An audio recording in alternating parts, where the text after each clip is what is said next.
Good morning. আশা করি সবাই খুব ভালো আছেন। অনেক দিন পর একটা হজবরল ব্লগ আপলোড হচ্ছে। এখানে টুনটুনি বসেছে আঙ্কেলের সাথে ব্রেকফাস্ট করতে। হজবরল বললাম এই কারণেই, কারণ প্রায় 4-5 দিনের ক্লিপ একসঙ্গে করে একটা ব্লগ আপলোড হচ্ছে। পুচু অফিস বেরিয়ে গেছে অনেকক্ষণ। ওই যে সামনে দেখতে পাচ্ছেন ওটা ওদের ফ্ল্যাট, এটা আমার ফ্ল্যাট। দুটো দরজাই ও খুলে রেখেছে। ওর কথা হলো কোনোটাই বন্ধ করা চলবে না, ও যখন ইচ্ছে এখানে আসবে, যখন ইচ্ছে ওখানে যাবে। ঠিক আছে, ও ওইগুলো করুক। এবার ওর সঙ্গে গল্প করছিলাম, তার মাঝে আমি রান্নাও করছিলাম। এবার আমি তো স্কুল লাইফ থেকে অনেকদিন বাড়ির বাইরে থেকেছি, সেই জন্য আমার প্রচুর জোগাড়ও ব্যবস্থা জানা আছে। ঘরে যতগুলো সিঙ্ক আছে সবগুলোর পাশে একটা করে হ্যান্ড ওয়াশ দরকার আছে। সেই জন্য আমি এই শ্যাম্পুর কৌটো, হ্যানের কৌটো, ত্যানের কৌটো এইগুলোর মধ্যেই করেই হ্যান্ড ওয়াশ রিফিল করে সবগুলো সিঙ্কের পাশে একটা করে রেখে দিই। এবার ফিরছি শনিবার দিন, মানে হচ্ছে পরের দিন। আগের ব্লগটুকু শুক্রবারের ছিল, তো ওটা আর পরে আমার কন্টিনিউ করা হয়নি। এখানে যেহেতু শনিবার প্রচুর অফিস নেই, তো অবভিয়াসলি আজকে তো মাটনই হওয়ার কথা ছিল, কিন্তু কেন জানি না আমাদের দুজনেরই আজকে হঠাৎ করে চিকেন খেতে ইচ্ছে করলো। আজকে অনেক দিন পর, বলা যেতে পারে 7-8 মাস পর আমরা চিকেন খাচ্ছি। তো চিকেনটা আজকে একটু অন্যরকমভাবে বানানোর চেষ্টা করছিলাম, তো একটু ভয়ে ভয়েই ছিলাম কীরকম হবে না হবে। এখানে চিকেন কষানো হয়ে গেছে, মানে পুরোটা তেল দিয়েই কষিয়েছি। আজকে ঠিক করেছি জল দেবই না। পুচুকে একটুখানি কষাও তুলে দিলাম, তো ও বললো না খুব ভালো হয়েছে খেতে। একটা জিনিস দেখাই, দেখুন এই যে নাশপাতিগুলো, আমি আগের দিন বাজারে গিয়েছিলাম তো আপনাদের দেখিয়েছিলাম। এইগুলো কিন্তু ভীষণ সুস্বাদু, মানে খুব সুস্বাদু। পেয়ারা যেরকম খেতে সেম ওরকমই খেতে, কিন্তু আরেকটু বেশি মিষ্টি। এইগুলো নাকি হিমাচলের নাশপাতি। যাই হোক, আমার খুব পছন্দের। আমাদের ওখানে আমি কোনোদিন নাশপাতি খেতাম না, এত করকর করতো। তো এখানে এসে আমি এটা খেয়ে এটার একদম প্রেমে পড়ে গেছি বলা যেতে পারে। তো এবার চলুন গিয়ে স্নান করি। স্নান করে এসে পুজো দিতে বসেছি। আর নাশপাতি তো যেহেতু আগে আনা হয়নি, এই প্রথম নিয়ে আসা হয়েছে, তো সেটাই আজকে ঠাকুরকে তাই দিয়েছি। এবার দুপুরের লাঞ্চ আজকে অসাধারণ। এখানে করেছি হচ্ছে আলু আর কাঁঠালের বীজ ভাজা, যেটা দুজনেরই খুব প্রিয়। করেছি আজকে একটুখানি মাসকলাই ডাল মৌরি দিয়ে, আর তো চিকেন আপনারা জানেনই। তো এবার আগে লাঞ্চ করে নিই। যেহেতু শনিবার, তো আজকে তো আমরা অবশ্যই একটুখানি বেরোবো বলতে আজকে তেমন কিছু প্ল্যান নেই, তবে আজকে আমাদের একটু বাজারঘাট করার আছে। লাঞ্চ করে জাস্ট বিছানায় শুতে গেছি, এমন সময় অর্ডার এলো আমায় একটু ওই ঘর থেকে হেডফোনটা এনে দাও। তো আমি বললাম যদি 100 টাকা দাও তবেই এনে দিচ্ছি, না হলে দেবো না। বললো ঠিক আছে, ওয়ালেট থেকে নিয়ে নাও। এবার ওয়ালেট খুলে দেখছি 100 টাকার নোট নেই, 200 টাকা। তো 200 টাকা নিয়েছি, পরে আবার 100 টাকা ওকে ফেরত দিয়েছি। বাড়ির লোক যখনই এরকম অকারণ অর্ডারগুলো করবে না, তখন মাঝে মাঝে চার্জ করবেন টাকা, মানে সে 10 টাকা 5 টাকা যাই হোক না কেন, মাঝে মাঝে চার্জ করবেন। যেটা দিলেই এনে দেবো, না হলে দেবো না। চার্জ করবেন, দেখবেন নেক্সট টাইম অর্ডার করার আগে চিন্তা করে নেবে। তো যাই হোক, ওনাকে এবার চলুন হেডফোনটা দিই। হেডফোনটা দিয়ে উনি মুভি দেখুক, আমি একটুখানি ঘুমোবো, আবার তো বেরোনোর আছে। এখানে একটু বলে দিই যে শুক্রবারের ব্লগটা আমি আর কেন কন্টিনিউ করিনি, কারণ আমাদের বাড়ি দুবার গেস্ট এসেছিলো। একবার আমাদের যিনি ল্যান্ডলর্ড উনি এসেছিলেন, তারপরে রাতের দিকে আবার ওর বন্ধু তার মিসেসকে নিয়েও এসেছিলেন, তো সেই জন্য আর কন্টিনিউ করা হয়নি। তো এখানে ঘুমিয়েছি, ঘুম থেকে উঠে পাস্তা ওই সিদ্ধ করেছে, বললো পাস্তা খাবে, আমি জাস্ট বানিয়ে দিলাম। এবার শুধু পাস্তা খেয়েই আমরা বেরিয়েছি। আমরা যেহেতু আজকে ঘরে চা খাইনি, তো চা খাওয়ার জন্য একটা জায়গায় এসেছি। এখানে কিন্তু এই যে গাড়ি দেখতে পাচ্ছেন, এত ভিড়, সব কিন্তু চা বড়া পাও এইসবেরই ভিড়। তো ওখান থেকে ও চা খেলো, আমি তো খেলাম না। তারপর ওখান থেকে চলে গিয়েছিলাম একটুখানি ডিমার্টে। ওই যে বললাম আমাদের আজকে একটু বাজারঘাট করার আছে, তো ডিমার্টে পৌঁছেও গেছি। আর ডিমার্টে গিয়ে দেখছি রাখি তো এখনও দেরি আছে, কিন্তু এত রাখি উঠেছে আমি আর ক্লিপটা না নিয়ে পারলাম না। এত সুন্দর লাগছিল রাখিগুলো দেখতে। তো রাখির সময় আমার একটু মন খারাপ হয়, আমার যদি একটা নিজের ভাই বা দাদা থাকতো তাহলে আমিও হয়তো রাখি কিনতাম।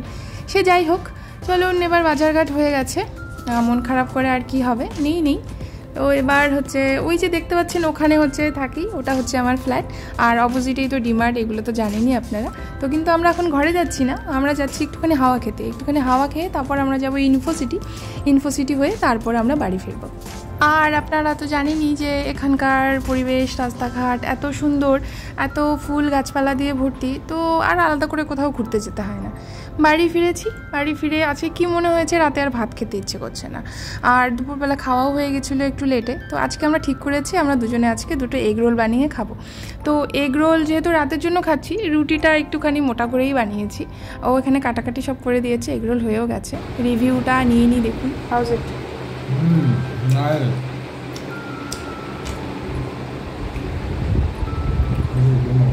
Honest review. আর আজকে শেষ পাতে ছিল আমাদের এই আমুল রাবড়ি। এবারে ফিরছি একেবারে সোমবার দিন। মাঝখানে রবিবারের কোনো ক্লিপ না হয়নি, কারণ ওই দিনটা আমরা শুধুমাত্র ল্যাদ খেয়েছি। টুনটুনি কিন্তু সকাল 8:30টায় চলে এসছে আমার কাছে, সঙ্গে ব্রেকফাস্টও নিয়ে এসছে।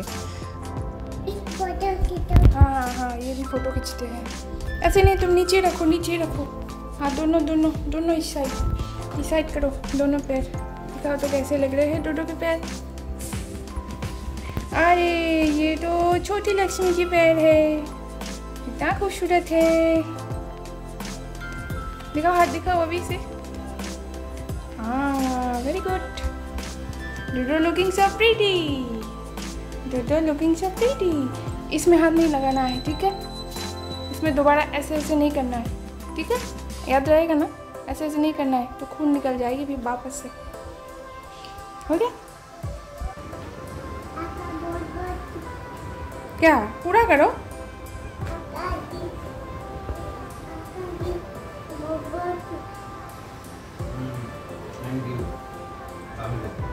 चॉकलेट लाने को बोला, चॉकलेट लाने को बोला। कौन सा चॉकलेट खाना है?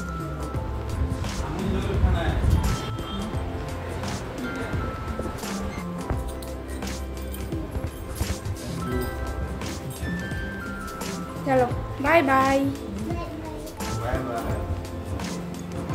সকাল সকাল আঙ্কেলের সাথেও এখানে ব্রেকফাস্ট করেছে। ব্রেকফাস্ট টেবিলে অনেক কিছু জিজ্ঞেস করেছে। স্যান্ডউইচ দিয়েছিলাম, তো জিজ্ঞেস করছিল যে স্যান্ডউইচের ভেতরে পেঁয়াজ আছে কি না, চিজ আছে কি না, সস আছে কি না, এইসব। তো যাই হোক, আবার আঙ্কেলকে সুন্দর করে বায়ও করে দিল। কি সুন্দর করে বললো দেখলেন, আপকা দিন বহুত বহুত বহুত শুভ রহে। তো এরম করে বললে যে কারো দিন ভালো যাবে। তারপর আবার আবদার করেছিল নখ কেটে নেল পলিশ পরিয়ে দিতে, সেটাও করে দিলাম। তো রান্না আমার এখানে অলমোস্ট হয়ে গেছে, এখন শুধু একটু ডিম কষা করব। আর ডিমটাই কড়াইটাতেই সেদ্ধ করেছিলাম বলে দেখুন কীরকম একটা কালো দাগ হয়ে গেছে কড়াইটাতে। আগে রান্না করে নিই, তারপর আপনাদের বলছি এরকম দাগ হলে কি করে তুলবেন। আমি যেহেতু ভীষণ সফিস্টিকেটেড একটা মানুষ, আমার এরকম দাগ টাগ একেবারেই পছন্দ নয়। চলুন আগে রান্নাটা করে নিই, তারপর বলছি কি করে তুলবেন। অনেক সময় প্রেশার কুকারে আলু সেদ্ধ করলেও কিন্তু এরকম একটা কালো দাগ মতো হয়ে যায়। তো রান্না বান্না হয়ে গেছে। এবার এখানে ওই কড়াইটাতেই আবার জল দিয়ে দিয়েছি একটা লেবু দিয়ে, এবার জলটাকে পুরো টকবক করে একটুখানি ফুটিয়ে নেব। আর ওইদিকে কিন্তু টুনটুনি আমার খেলছে আর আমাকে নানান প্রশ্ন করছে, আমার বাবা কোথায়, আমার মা কোথায়, তারা কেন এখানে নেই, আমার তাদের কথা মনে পড়ে কিনা। যাই হোক, তো জলটা ফুটিয়ে নিয়ে তারপর জলটা ফেলে দিয়ে একটা ওই স্টিলের যে স্কচ ব্রাইটগুলো হয় ওইগুলো দিয়ে মেজে নেবেন। একটুখানি শক্তি দিয়ে মাজবেন, দেখবেন কিছুক্ষণ পর পরিষ্কার হয়ে গেল। পুচু তো আমাকে বলে আমি নাকি বাসন মাজতে মাজতে পাতলা করে ফেলেছি। সে ও যাই বলুক না কেন, আমার বাসন সবসময় এরকম ক্লিন চাই, সেই জন্য ওকে আমি বাসন সেরকম একটা মাজতে দিই না। আর ও মাজলেও সেটা আমি আবার মেজে নিই, কারণ আমার বাসন মাজা নিয়ে একটা আলাদাই ব্যাপার আছে, কারো বাসন মাজা আমার পছন্দ হয় না। তো যাই হোক, রান্না বান্না হয়ে গেছে, ঘর পরিষ্কার সব হয়ে গেছে। টুনটুনি আবার আজকে এখানে খাবে বলেছে। তো তারপর আমি চলে গেছিলাম স্নানে। আমি স্নানে গেছি, এরম সময় দরজায় প্রচণ্ডভাবে কেউ কড়া নাড়ছিল। বুঝতে পেরেছিলাম যে বিল এসছে, গ্যাসের বিল এসছে, তো তখন তো খোলা সম্ভব হয়নি। তারপর এসে দেখছি গ্যাসের বিলটা এখানে দিয়ে গেছে। চলুন তো দেখি এবার আজকে গ্যাসের বিল কত এসছে। মানে এখানে তো গ্যাসের বিল 2 মাস পর পর আসে। আপনারা তো জানেনই যে এখানে এলপিজি গ্যাস ইউজ হয় না। তো সবারই এরকম দরজায় বিল লাগিয়ে দিয়ে গেছে, কারণ এখানে তো সবাই ওয়ার্কিং প্রফেশনালস, তো বেশিরভাগই বাড়িতে থাকে না কেউ এই সময়। আর আমাদের এবার খুব মানে কি বলবো, ভীষণ হাস্যকর একটা বিল এসছে। আমাদের এবার বিল এসছে 274 টাকা, কারণ 1 মাস তো আমি বাড়িতে ছিলাম না, এখানে গুজরাটে ছিলাম না, তো সেই জন্য এত কম এসছে। এদিকে আবার টুনটুনিকে খাওয়াবো, ও তো ভেজিটেরিয়ান আপনারা জানেনই, তো ওকে তো ডিম আমি খাওয়াবো না, ওকে একটু ডাল আর ভাজা দিয়েই খাওয়াবো আজকে। আমি তাই বলছিলাম, ওর মাকেও আমি তাই বললাম, পুচুকেও বললাম, বা আমার মাকেও বললাম যে আজকে আমার রান্নাবান্না করা সার্থক হয়েছে। ও আজকে খেয়েছে, খেয়ে ইভেন বলেওছে যে কিতনা টেস্টি বানা হ্যায়। তো হয়তো বাচ্চা মানুষ, মুখে ভালো লেগেছে, এই আর কি। আর এখানে অনেক দিন পর, প্রায় মাসখানেকেরও বেশি বলা যেতে পারে, আকাশ পরিষ্কার হতে শুরু করেছে, রৌদ্র উঠছে। তো ফিরছি একেবারে বিকেলবেলা। এখানে আমার হেলথ ড্রিঙ্ক, এটা খেয়ে আমি আবার বেরোবো। আমার ঘরে যে টুনটুনিটা আসে, যাকে আপনারা দেখতে পান, ওরা 3 বোন।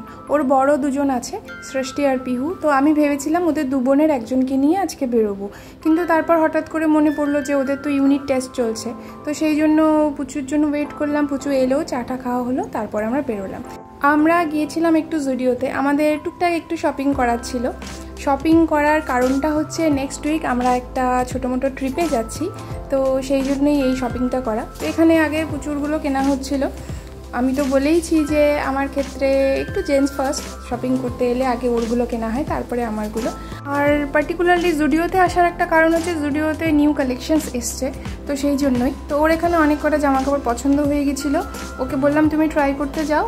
আমরা যেহেতু একটু লেটে গিয়েছিলাম আর জুডিও হচ্ছে 9টায় বন্ধ হয়ে যায়, তো বললাম তুমি ট্রাই করে নাও, আমি ততক্ষণ নিজের জন্য একটু নিচে গিয়ে দেখিনি। তো আমি নিচে চলে গেলাম। তারপর এখানে দেখছিলাম নিজের জন্য একটা ফ্রক। তো এই ফ্রকগুলো এবার জুডিওতে এত ভালো এসছে যে বলার মতো না। আমার তো সবগুলো পছন্দ হচ্ছিল, মনে হচ্ছিল অ্যাটলিস্ট 4-5টা তো নিয়েই যাই। আমরা যে ঘুরতে যাচ্ছি আমরা অনেকজন মিলে যাচ্ছি। তো আমরা মেয়েরা যারা আছি গ্রুপে, তো আমরা ঠিক করেছি আমরা একটুখানি একই রকম জামা কাপড় পরবো। তো সেই জন্যই আমার একটা এরকম ফ্রক লাগবে জন্য আমি এখানে অনেক কটাই ট্রাই করেছি, অনেকগুলো পছন্দ হয়েছে, নিয়েছি একটাই। তো আপাতত একটাই, তো ইচ্ছে আছে ঘুরে এসে তারপরে যদি এই কালেকশনগুলো থাকে তো তখন আর 2টো এখান থেকে নেব। এবারে পার্টিকুলারলি এই ফ্রকের কালেকশনগুলো অসম্ভব ভালো এসছে, সত্যি বলছি। যাদের আশেপাশে জুডিও আছে একবার কিন্তু ঘুরে দেখবে। তো আজকে এইটুকুই, দেখা হচ্ছে অন্য কোনো ব্লগে। ততক্ষণ ভালো থাকবেন, সুস্থ থাকবেন, বাই বাই।